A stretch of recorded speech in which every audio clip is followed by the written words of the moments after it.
La décision du gouvernement d'interdire la sortie incontrôlée des produits vivriers vers les pays de la sous-région est dans sa phase active. Dans le département de la Liborie, une descente du directeur départemental de l'industrie et du commerce a permis de faire quelques vérifications. Parfait Sambieni donne des précisions sur la décision et nous parle de l'opération. Cette décision, c'est d'éviter les sorties incontrôlées, des sorties frauduleuses. Ce n'est pas une interdiction.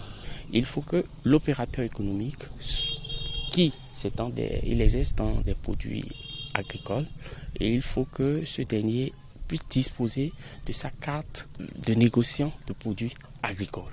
Il faut que ce dernier s'acquitte de diverses quittances, notamment la TDL, la taxe de développement local et d'autres quittances. Il faut qu'il ait des reçus d'achat. La police républicaine de la Liborie a arraisonné un certain nombre de camions. Nous allons demander à ces opérateurs économiques exerçant cette activité un certain nombre de documents. Est-ce qu'ils remplissent les conditions d'exercice pour cette activité et la voie administrative en leur délivrant des convocations pour donner suite à ce qu'ils font. Les communes frontalières du nord du Bénin sont souvent les portes de sortie des produits vivriers, mais la plupart des commerçants de ces localités n'ont pas connaissance de cette décision. Moi, je n'ai pas courant ils n'ont pas sorti. Moi, je suis un magasin, j'ai déposé là-bas. Quelqu'un là, j'ai sorti à Niger, j'ai arrivé, j'ai acheté 10 sacs, 20 sacs, 15 sacs. Moi, je suis des camions.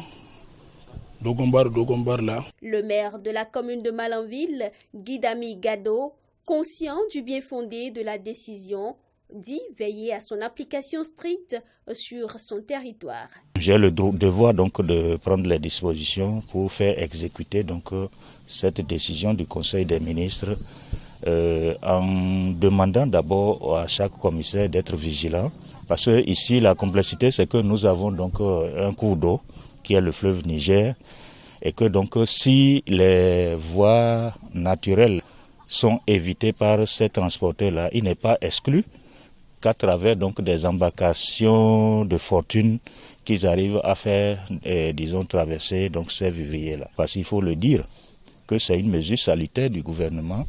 Alors si déjà à l'heure actuelle, au mois de juin, où les prix n'ont même pas commencé véritablement, pour qu'on commence déjà la production, si le sac de maïs est à 25 000, c'est dire que si on va jusqu'en août, même le moyen, c'est-à-dire le citoyen moyen, aura des problèmes à se nourrir.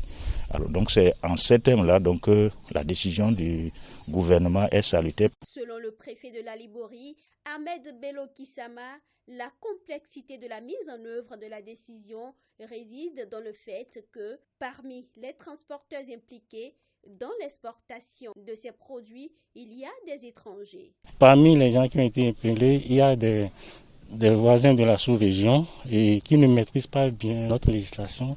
Il faudrait les amener à se conformer à nos réalités. Il faudrait aussi sensibiliser les nôtres.